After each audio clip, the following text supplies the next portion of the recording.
साथियों, मेरा नाम पुष्पेंद्र तिवारी है और मैं इस समय पे कोरोमंडल में कार्यरत हूँ। और मैं दोबारा से एक बार डॉक्टर देवी प्रसाद शुक्ला जी का, हमारे फसल के डॉक्टर साहब का स्वागत करता हूँ।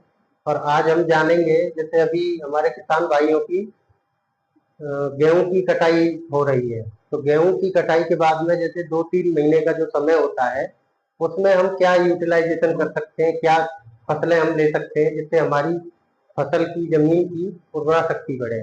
तो इसके बारे में हम अपने डॉक्टर साहब से जानेंगे। तो उस दौरान, 2-3 महीने के दौरान हम क्या बढ़िया फसल कर सकते हैं जिससे हमारे जमीन की उर्वरा शक्ति बढ़ सकती हो। जानेंगे डॉक्टर साहब से। बहुत बहुत धन्यवाद तिवारी जी। धन्यवाद। आप पहले की तरह बहुत अच्छा प्रश्न आपने पूछा है, क्योंकि सामान्यतः देखा जाता है हमारे किसान भाई गेहूं कटाई करने के बाद अपनी जमीन को ऐसे छोड़ देते हैं, लेकिन हमारे किसान भाइयों को ऐसा नहीं करना चाहिए। सामान्यतः देखा गया है कि हमारे जमीन में जो फर्टिलाइजर का लगातार यूज कर रहे हैं वो, और जीवांश पदार्थ की कमी आ गई है, और जीवांश पदार्थ की कमी आने के कारण उसमें क्या है कि ऑर्गेनिक कार्बन भी कम हो रहा है। तो उससे हमको क्या करना है कि उन गेहूं कटाई के तुरंत बाद ढैंचा, जो एक हरी खाद है, इसको लेग्यूमिनेस दलहनी फसल में इसको गिना जाता है। तो जब दलहनी फसल है, गेहूं कटाई करने के बाद इसका सीड रेट जो 1 एकड़ में पड़ेगा, 15 से 20 केजी हमको डालना है।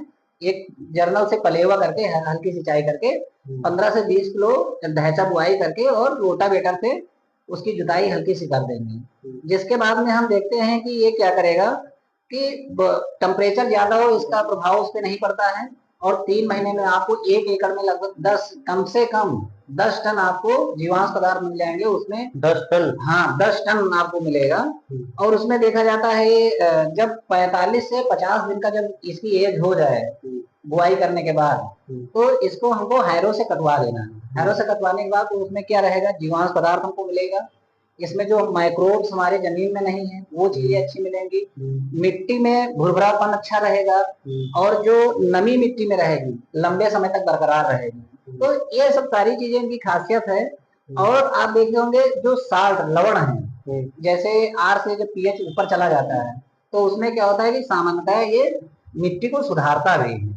और इसमें गांठे आप देखेंगे, जब इसका जड़ को उखाड़ेंगे तो उसमें गांठे होती हैं, उसको रूट नोड्यूल्स बोलते हैं। जड़ में गांठे पाई जाती हैं गुलाबी रंग की।